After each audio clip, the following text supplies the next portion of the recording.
Hoy voy a seguir con la historia esta de efecto mariposa. Vamos a hablar durante creo que 1 o 2 domingos más sobre este efecto mariposa porque afecta absolutamente a todo. Hoy le voy a hablar del enfoque. Para hablar del enfoque, primero les tengo que decir qué es el enfoque. Porque la definición de las palabras hace que nosotros tengamos claro hacia dónde vamos, porque si por ahí interpretamos cada uno lo que es el enfoque, si yo preguntara acá a 3 o 4 personas, por ahí me dirían 3 o 4 definiciones distintas. Pero nos vamos a poner de acuerdo en lo que es el enfoque todos para entender de qué vamos a hablar hoy.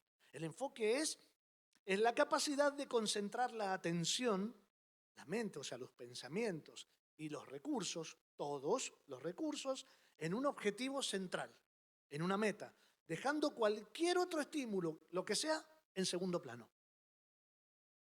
Eso es el foco. El foco no es otra cosa que no sea esto, por si vos tenías otra definición. Yo trabajé como fotógrafo durante muchísimos años, muchos años. Soy de los fotógrafos del rollo, del rollito, ¿sí? De la 35 milímetros. Donde vos sacabas una foto y no sabías qué cosa habías sacado hasta que te daban el papelito, hasta que veías el negativo. Entonces, sacabas la foto, ibas al laboratorio, me ponía a revelar el rollo, cuando veía el rollo lo veías así en el negativo y decía, bueno, parece que está bien, pero cuando ibas al positivo, cuando ibas al papel, veías que la novia tenía un ojo cerrado y que el novio estaba fuera de foco. ¿Cómo lo arreglás? No lo arreglas. ¿O no? Una foto fuera de foco, no la arreglas. No tiene color, una composición de escena, más luz, menos luz, todo eso lo arreglas. ¿El foco o el desenfoque? No lo arreglas bajo ningún punto de vista. No hay forma de reconstruir el desenfoque. Cuando vos sacás una foto con esas características, después vas al laboratorio y ves el positivo que salió, lo colgás para que se seque y lo vas a ver, la frustración que te agarra es terrible. La sensación de fracaso, del desenfoque, de decir, mira, yo soy una persona muy muy cuidadosa con los detalles. Entonces yo sé que tengo en control las cosas. Cuando saco fotos, sé que tengo en control, que pongo este punto acá, este acá, la luz, mido la intensidad, la profundidad de campo, todo lo que hace falta que midas para que salga bien. No sabés la asadura que tenía yo en mi vida cada vez que sacaba una foto fuera de foco. Algo tan simple, porque hablando de nuestra vida, tenemos a veces esa sensación de que tenemos todo en control, de que está todo copado, todo re bien, pero cuando ves tu vida está fuera de foco. O sea, tiene unos colores extraordinarios, ¿sí? Todo re bien. La composición de tu vida es perfecta, pero está fuera de foco. Y no hay nada más frustrante y que te invite más a la sensación de fracaso que tener una vida desenfocada. ¿Alguna vez se preguntaron ustedes a dónde voy, qué hago? Yo creo que ha sido una pregunta que todos nos hemos hecho en muchos momentos, ¿no? Varios momentos de nuestra vida. ¿A dónde voy? ¿Saben cuál es la crisis más grande de la adolescencia? El desenfoque. El enfoque también no es solo la capacidad de ver todo. El enfoque requiere de disciplina,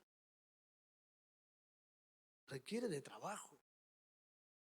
Es la disciplina de elegir qué vas a poner en el centro y qué vas a dejar en segundo plano.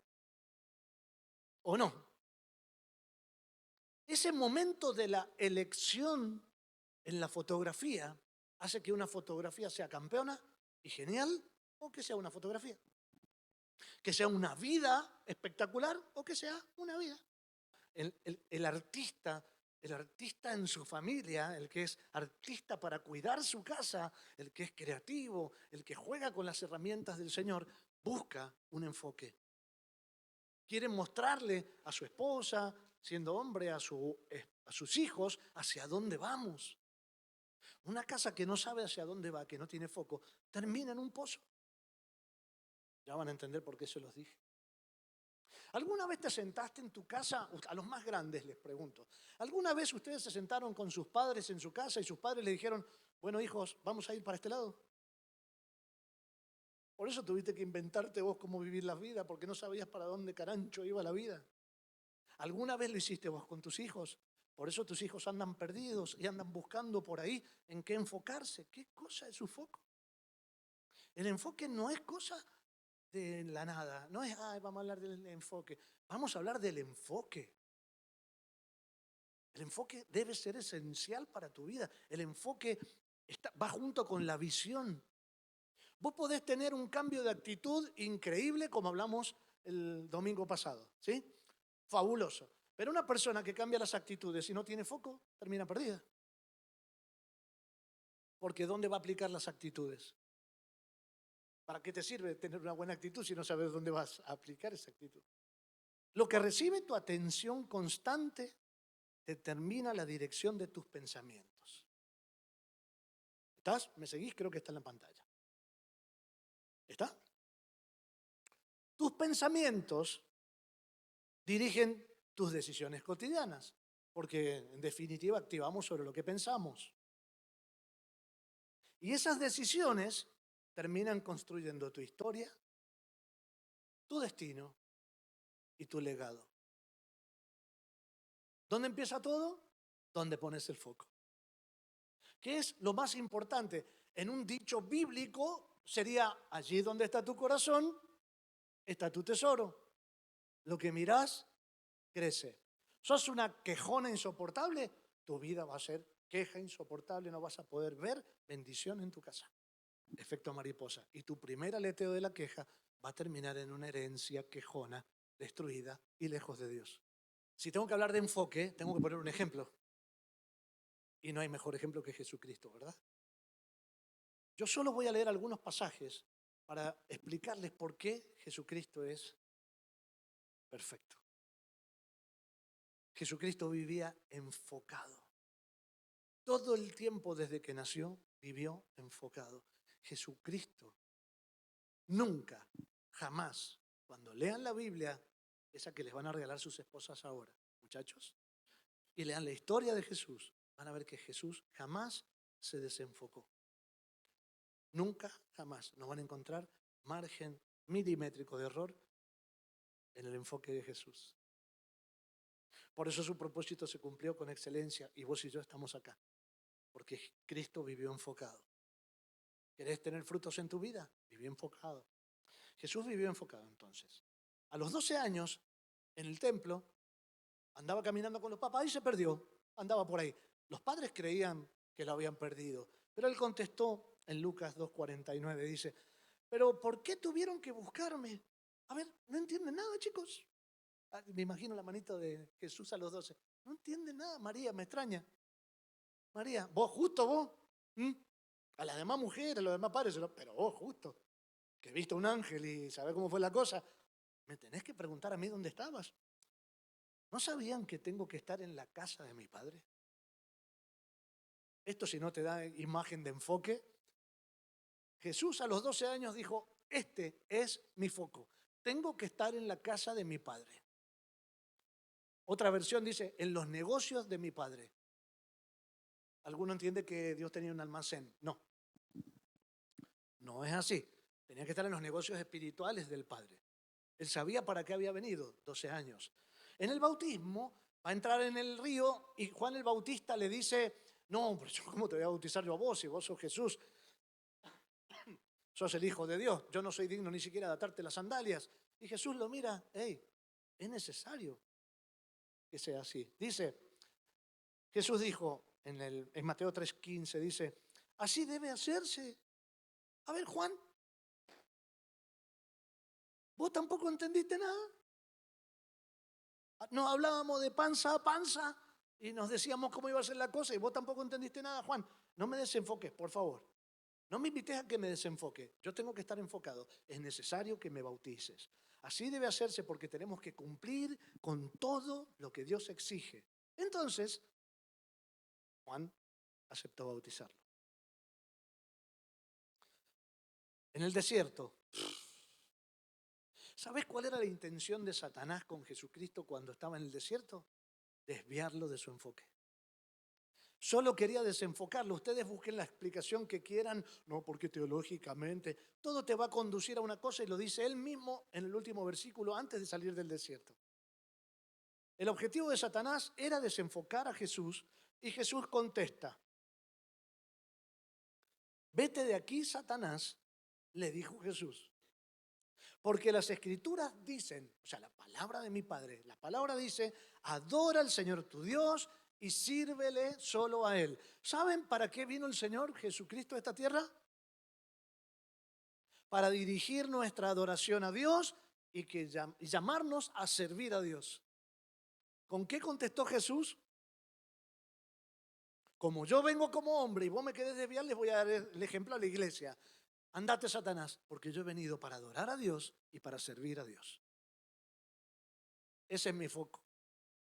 Esa es mi meta, ese es mi propósito. ¿Con qué lo voy a hacer? Con todo lo que tengo que hacer. Voy a ir a la cruz. ¿Pero para qué? Para que todo el mundo doble sus rodillas, para que todos adoren a Dios. Y vos, Satanás, no vas a correr el foco de mi vida. Sigo porque tengo un montón más. Mira. En las madrugadas, cuando él se levantaba, él iba y lloraba, dice, cuando lo buscaban para que hicieran milagros, eso está en Marcos, no lo cité, pero está en Marcos. Decía, para que se hiciera famoso, todos querían, pero podés hacer esto, podés hacer lo otro, si sos Dios, tipo Satanás, ¿no? Y él, ¿sabés qué hacía? Se iba al monte a orar. ¿Sabés para qué? Para mantenerse en su eje, para mantener su visión. ¿Vos creés que se iba a orar? Porque no, tengo que hacerlo. La religión me dice que tengo que orar 1 hora al día. No, no. Él dice, la única forma que puedo mantener mi visión enfocada es yendo al Padre cada día. ¿Sabes por qué te desenfocás y me desenfoco? Justamente porque hacemos lo contrario. Esto es increíble. Cuando estaba haciendo la multiplicación de los panes y los peces, ¿recuerdan esa historia más o menos? El que no sabe después cuando lea la Biblia que le regaló su esposa, ustedes van a poder leerla. Estaba, después del milagro, se le acercan algunos y lo querían hacer rey. ¿Recuerdan esa historia? Dice el versículo, esto está en Juan 6. Cuando Jesús vio que estaban dispuestos a hacerlo rey, a la fuerza, ¿por qué te crees que pone a la fuerza? Se escabulló hacia las colinas él solo. Yo me voy. Estos me quieren hacer perder. Qué tentación, ¿no? Tentación. Te voy a hacer rey. Estas cosas. El Señor dijo, no, no. Ninguno de ustedes va a torcer mi visión. Ninguno de ustedes va a condicionar mi foco. No lo voy a permitir bajo ningún punto de vista. ¿Se dan cuenta cuántos años hace que está peleándola con eso? En la cruz. Esto es terrible. Cuando él dijo, tengo que ir a Jerusalén, él sabía que iba a ir a la cruz, que lo iban a capturar, que lo iban a torturar y que después lo iban a clavar en la cruz. ¿Y qué dijo? No, mejor me voy por otro lado porque... No, dijo... la frase que dice es, afirmó su rostro. ¿Sabes qué es afirmar su rostro? Vamos, me va a doler.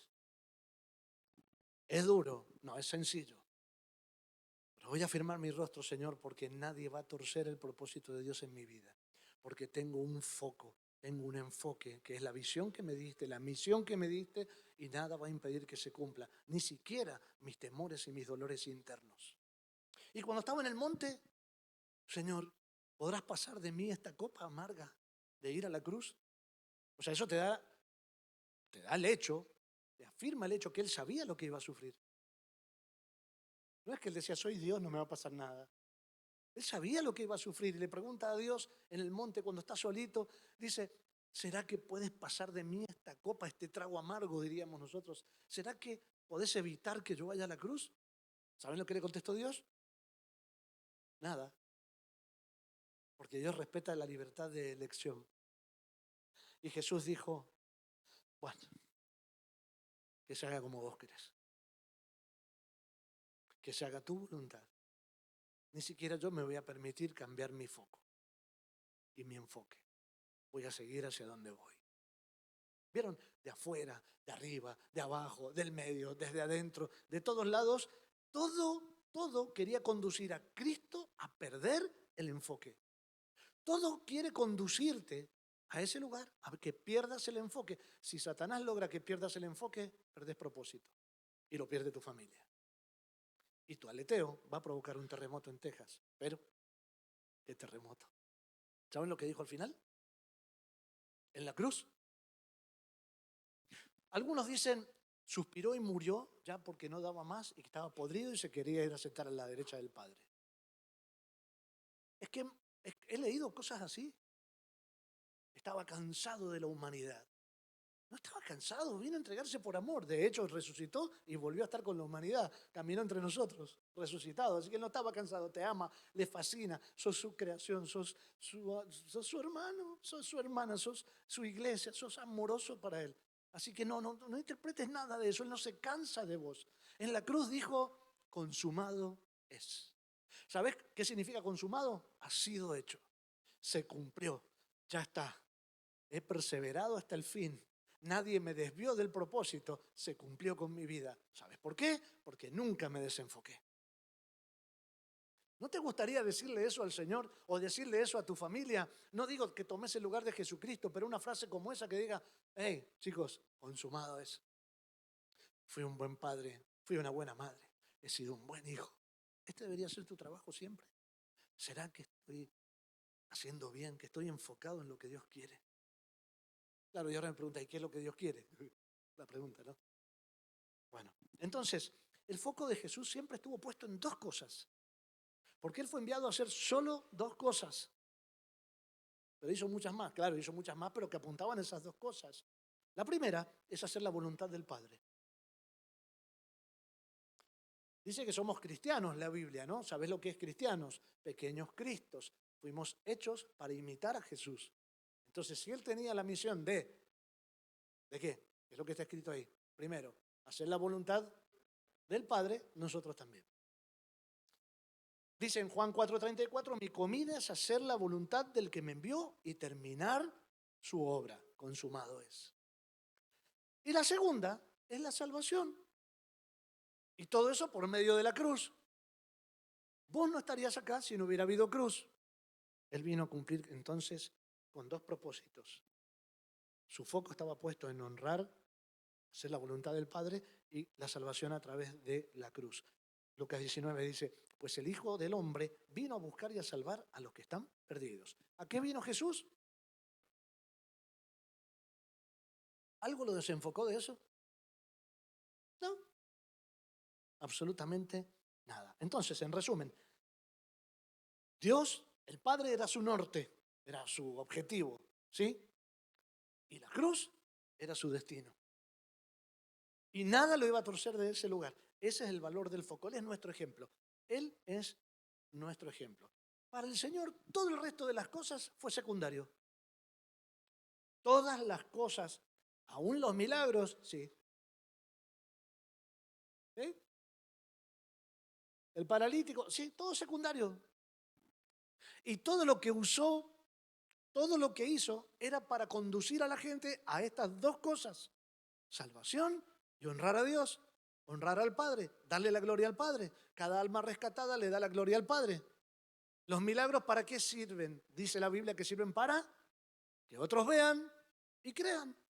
Cuando lees esto en Jesús, te das cuenta que estuvo peleando todo el tiempo para mantenerse enfocado con todos, aún con Pedro. Pedro en el monte, ¿qué le dijo? Oh, salga, le cortó la oreja cuando le iba... Y ¿saben de cómo trató Jesús a Pedro? Su discípulo amado, su precioso, el que tenía al lado, al que le dio las llaves del reino. ¿Saben qué le dijo Jesús a Pedro? Andate de acá, Satanás. Pedro dijo, no se lo van a llevar a la cruz. No lo van a crucificar a mi amado Jesús, al Maestro. Es gloriosa esa actitud, ¿no? Es fabulosa.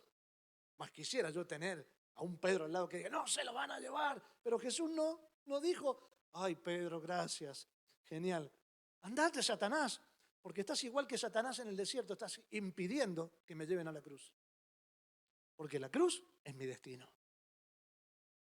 No vas a desviarme, ni siquiera vos que me amás mucho, vas a desviarme del propósito de Dios.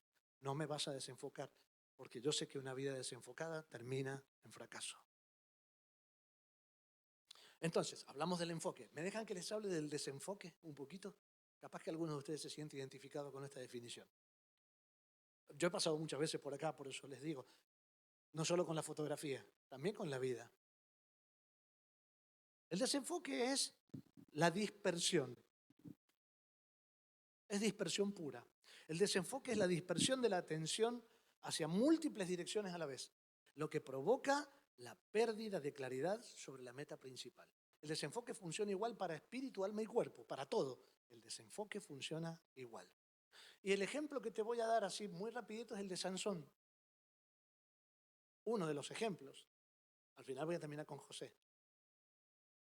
Sansón le tendría que haber puesto. Sansón nació por una promesa de Dios. Su mamá era estéril. La Biblia no dice el nombre de esa mujer. En la promesa, cuando la mujer queda embarazada, ¿a qué le suena, no? Sansón es tipo de Jesucristo. Solo que no fue Jesucristo, a este le costó un poquito más.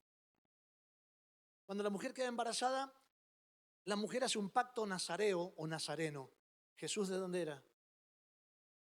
Muy bien, la iglesia sabia. Los pactos nazareos decían que los nazareos no podían tomar ningún tipo de bebida alcohólica, nada, ni siquiera podían comer uva. No podían tocar cosa muerta, ni siquiera podían estar en los velorios de su familia. No podían tocar cosa muerta. Y tenían que dejarse el pelo largo. El pacto incluía estas cosas, pero además estaba el pacto de Moisés, la ley de Moisés, que decía que los nazareos, los israelitas, no podían acercarse a mujeres que no fueran del pueblo. ¿Qué hizo el Sansón?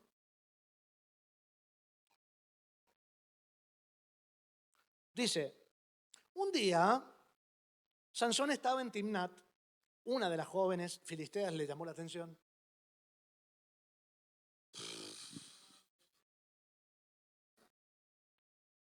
Cuando regresó a su casa les dijo a su padre y a su madre, vi a una mujer filistea en Timnat y quiero que la consigan para que sea mi esposa. Pero para esta fue la primera de tres. Primero que echó a perder el pacto nazareo. Les voy a decir lo del pelo largo. Cuando conoce a Dalila, la película dice que cuando le cortan el pelo pierde el poder. No, chicos, no funciona así. El poder no estaba en el pelo.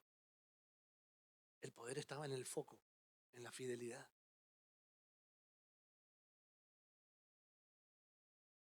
La unción no está en tus manos, ni siquiera está en tu boca, está en tu fidelidad a Dios. Es lo que portás de Dios. La infidelidad te debilita. La deslealtad, si no cumplís, no vos, Sansón no cumplió con el pacto nazareo. Por lo tanto, perdió el respaldo de Dios. Cuando pones tu atención en lo que te atrae en el momento, ¿no? ¿No? ¿Se entiende, no? En lo que te atrae en el momento, terminás perdiendo de vista el lugar al que estabas destinado a llegar. Porque una distracción te lleva a la otra. Un desenfoque te lleva al otro.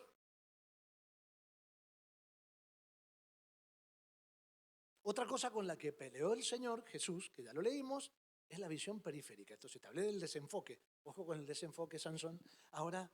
Sansón. Ahora, la visión periférica. La visión periférica es muy útil. ¿Saben qué es la visión periférica? Es la función natural que nos permite percibir lo que ocurre a los costados mientras miramos hacia adelante. Esto te da sensación de espacio y de cuidado. La visión periférica es muy útil, sumamente útil, pero no es el foco. Justamente está pensada para ayudar al foco. La visión periférica está pensada para ayudarte a enfocarte. Es decir, esto es periférico, esto es foco. Esto no me interesa tanto, me ayuda para que no me caiga, para que no me lleve por delante esto. Y el ejemplo de la visión periférica es Pedro. Voy a hacerlo cortito, mira, es Pedro. Dice Mateo, pero cuando vio la fuerza del viento tuvo miedo y comenzó a hundirse. Sálvame, Señor, gritó Pedro. Pedro sale de la barca.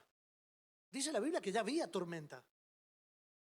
No vino después la tormenta. Había viento, había tormenta, las olas estaban agitadas. Así describe la escena. Entonces Jesús viene caminando por el agua, Pedro sale de la barca y dice, yo voy a caminar, tengo una fe terrible, estoy enfocado en vos, y ese es el secreto, estoy enfocado en vos, Señor. Si estoy enfocado en vos, camino sobre el agua.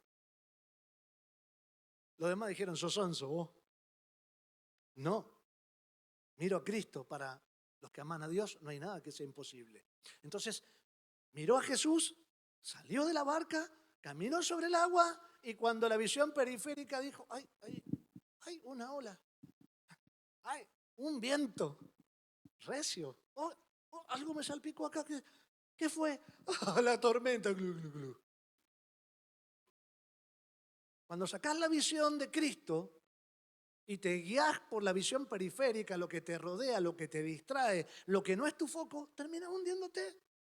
Ojo, Cristo va a estar para darte la mano, seguro, porque te estás ahogando, pero ya perdiste el foco. ¿Lo podés recuperar? Sí, claro que lo podés recuperar, pero cada vez que perdés el foco, ¿te vas a acordar de esta frase? Cada vez que perdés el foco te hundís. Mientras mantuvo su mirada en Jesús, las leyes de la naturaleza no pudieron detenerlo. Cuando la visión periférica ocupó el primer lugar, comenzó a hundirse donde antes caminaba con seguridad. Esto para muchos de nosotros que tenemos años en la iglesia, a veces tenemos temporadas muy flojitas. ¿Será porque hemos sacado el foco de algo en lo que deberíamos estar enfocados? ¿Estamos mirando otras cosas? Yo seguro, creo que sí, ¿no? Seguro. Eso es seguro. Otra cosa, y la última con la que peleo, es el enfoque en uno mismo. Creo que esta es la peor de todas. Todo lo demás te importa un bledo. Nada de lo, cuando te estás mirando al ombligo, lo demás. ¿Quieren que hagamos una prueba? ¿Sí? Dale, hagamos una prueba. Vení, Juli, vení, porque eso que es re cara dura, vení. Mira, camina desde allá hasta allá mirándote el ombligo. Van a ver cómo se ven ellos. Mira, mírate el ombligo, dale. ¿Te estás mirando el ombligo? Mira. Gracias, hijo. ¿Ves? Así de sonso te ves vos en tu vida espiritual, así te ves vos en tu trabajo, así te ves vos en la vida natural, en todas las cosas te ves así. José era así. José tenía un sueño, tenía una capa de colores, era extraordinaria la visión que tenía Dios para él. El padre lo amaba más que a todos sus hermanos, tenía una vida extraordinaria y era un pesado insoportable cuando era jovencito, antes del pozo. Les contó a sus hermanos, que eran todos mayores que él, era el último de todos, y les contó, todos laburadores, peludos, ¿sí? Y él dice, chicos, buen día, tuve un sueño. ¿Qué tal? ¿Cómo están? Y esto, para colmo, no iba a cuidar ovejas, este estaba siempre en la casa. Y los otros con olor a cuero de oveja, y este con su túnica de colores. Y el padre que le decía, hijo, sos al que más amo, lo dice la Biblia, ¿eh? Hijo, sos al que más amo de todos porque le había nacido en su vejez, dice. Entonces, sos el que más amo. Y la madre venía y le hacía el desayuno a él y a los otros, no. ¿Sabes lo que dice la Biblia? Yo te leo, mira. Dice, Génesis 37, dice, sus hermanos lo odiaron más que nunca. Porque el piola este ni siquiera se quedó con el primer sueño. Yo soñé que habían unas espigas y se arrodillaban delante de mí. Y mi espiga era la que quedaba en el medio. ¿Y que la otra espiga somos nosotros? Ajá, sí, son ustedes. Y mientras se tocaba el ombligo, mientras contaba el sueño, yo y mi ego adoraremos al Señor. No, no podés con ese ego hacerlo. Les cuenta que tuvo otro sueño. Y dijeron, otra vez el soñador este. No les voy a contar lo que hicieron porque hablaban como hablan los cuidadores de ovejas. Eran bastante ordinarios, así que no les voy a decir lo que dijeron. Pero lo escucharon. Y esta vez puso a su papá y a su mamá al lado. Tuve otro sueño y ahí la luna y las estrellas, la luna mamá, el sol papá y las estrellas me adoraban. Ah, mamá, después me podés coser acá que se me ha salido nada. Mientras contaba el sueño. Claro, ¿sabes lo que dijeron los muchachos? Mira, ya está, se pudrió. Soberbio, ombliguista, mirándose a sí mismo, él y sus colores, y su llamado, y su... ¿Alguno vive así acá? No, les recomiendo que no. ni para bien ni para mal. El ombliguismo, ya tanto como para lloriquear de sí mismo como para el ego, producen el mismo resultado. Y es este: los que te rodean. Dice, le quitaron la hermosa túnica que llevaba puesta. Después lo agarraron y lo tiraron en la cisterna. Retiernos los hermanos. Resulta que la cisterna estaba vacía, no tenía nada de agua adentro. ¿Sabes dónde terminás? Cuando sos ombliguista, cuando solo te mirás a vos y los demás no te importan nada, decidís no trabajar, no servir en función de los demás. Cuando perdés que no te importa ni siquiera Dios, que sos vos el centro del universo, terminás en un pozo. Y en el pozo ya no tenés ni llamado, no tenés mantito de color, ahí nadie te mira, terminás en un pozo y en ese pozo ni siquiera hay agua. ¿Sabés lo que es el agua en la Biblia? Es el mismo Espíritu Santo alimentándote, dándote la sabiduría para vivir. Así que si tu vida está un poquito seca, tal vez has sido un poquito ombliguista. ¿Por qué tengo que cambiar yo? Que cambie ella. Eso es ombliguismo. ¿Por qué no debería cambiar yo aunque ella no cambie si a mí me interesa lo que amo? Eso es enfoque. Pero lo bueno de esto, porque es Dios, nuestro Dios, lo genial, lo extraordinario de esto, que cuando están, dijera el poeta, bienaventurados los que están en el fondo del pozo, porque solo les queda mirar para arriba. A ver, pozo seco, profundo, una cisterna de donde sacaban agua, ya no hay. Imagínate que estás allá adentro. O imagínate. ¿Para dónde miras? Y ahí es cuando estás en el pozo decís, Señor, ¿a qué vino Jesús? ¿A qué vino Jesús? Su primer objetivo, ¿cuál era? Darle la gloria a Dios, adorar a Dios, dirigir la mirada de todos hacia Dios, principalmente la de Él. Señor, ¿por qué estoy en este pozo? Ayuda. Ahí empezó. Ahí no ves el ombligo, no tiene forma. Ahí mirás el cielo. Por eso algunos deberían agradecer estar en el pozo, porque es el principio del aleteo para lo que viene. No reniegues del pozo. Tal vez llegaste al pozo por ombliguista. No te vas a quedar en el pozo, pero en el pozo empezó el proceso en el que José empezó a recuperar su foco. ¿Saben cómo termina esta historia? La de José. Fue de esclavo. Vamos a ir recordando cada domingo un poquito más de la historia. Se lo llevaron, lo vendieron, esclavo, fue a la cárcel. En la cárcel, el jefe de la cárcel lo puso, después de un día que estuvo en la cárcel, lo puso a gobernar toda la cárcel, porque se dio cuenta que Dios estaba con él. Y cuando salió de la cárcel, tuvo que interpretar el sueño que tenía Faraón. Esta es la mía, dijo. ¿Me pasan el manto de nuevo de colores? ¿Eh? Pues no. Esto dijo. Una vez que Faraón le dijo, ¿podrías interpretar el sueño porque los demás no supieron hacerlo? Y a mí me dijeron que en la cárcel vos habías interpretado sueños. Y él dijo, no está en mis manos hacerlo. Respondió José a Faraón, pero Dios le dará a Faraón la respuesta que desea. ¿A cuánto nos hace falta un pozo, no? No soy yo, Señor, sos vos, siempre sos vos. Me lo enseñó Jesús. Vine a darle gloria a Dios. Y vine a salvar a los que estaban perdidos.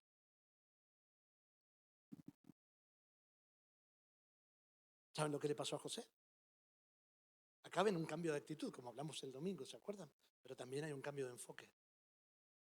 Del ombliguismo al cielo.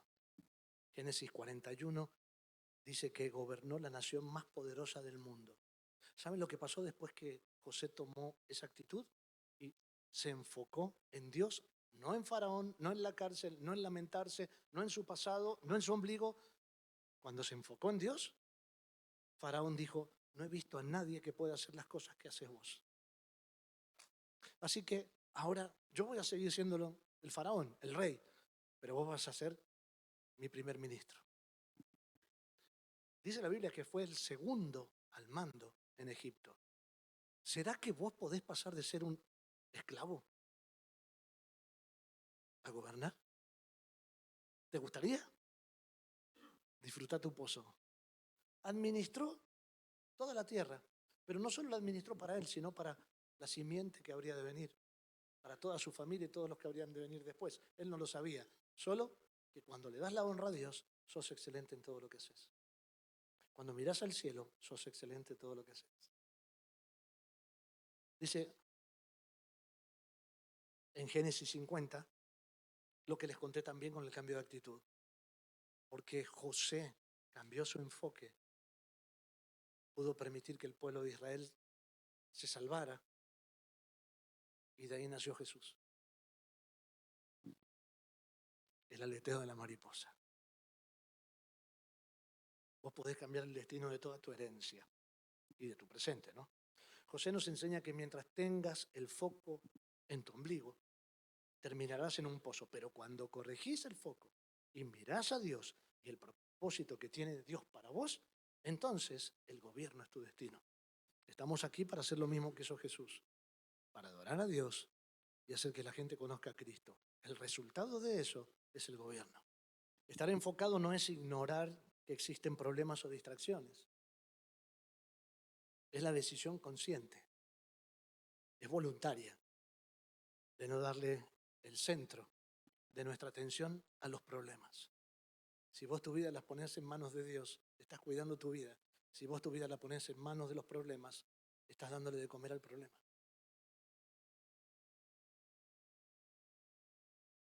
Enfócate en Dios, adoralo, búscalo, orá, estate con Él, lee la palabra, informate de Él, conócelo a Él y Él va a hacer lo que tenga que hacer con vos.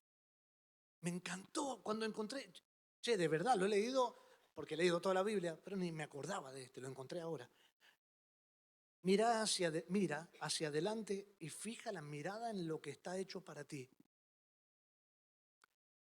Decime si no habla de enfoque. ¿Viste? Establece un camino recto para tus pies, mantente en el camino seguro. O sea, el camino del enfoque es el camino seguro. No te desvíes a la derecha ni a la izquierda. No permitas que tus pies sigan el camino del mal. ¡Wow! Me encantó cómo el Señor hace énfasis en la visión. ¿Dónde debería estar tu foco? Porque esa es la pregunta entonces, para nosotros. Bueno, en el mismo lugar donde está el foco de Jesús, el mismo.